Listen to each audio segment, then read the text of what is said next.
is one will be the Motorcycle Council, the other Executive Officer at Victoria Walks, Ben Rossiter. Good morning. Good morning, Neil. Well, obviously you don't want them there, do you? Oh, absolutely not. It's a bit silly, really.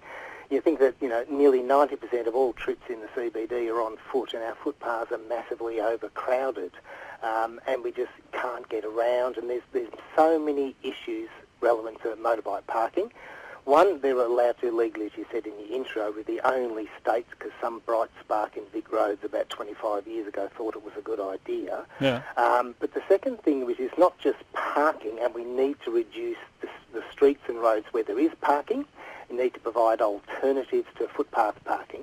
But one of the really big issues is, and we can't get Vic Police to do anything about this, is the number of motorcyclists illegally riding along footpaths to park. And not only that, when they come onto the footpath in the CBD, because most intersections have lights, they're illegally going up pedestrian crossings to access the footpath. Okay, so you're worried about riding on the footpath and parking there. So Yep. you'd ban it totally. Where would they park?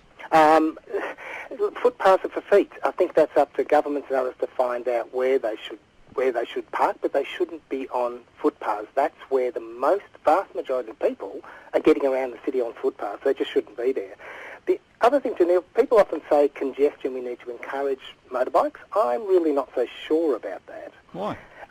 Well, one, let's not forget that motorcycles are extremely dangerous. There's been 17 unfortunate fatalities this year for motorcyclists, are well overrepresented from the numbers of motorbike riders there are, and leaving aside noise pollution. But the idea that they ease congestion, well, if a motorbike rider used to be catching a train or a bus or walking or bicycle riding or catching a ride with someone, they've gone on a motorbike, that's not a good thing.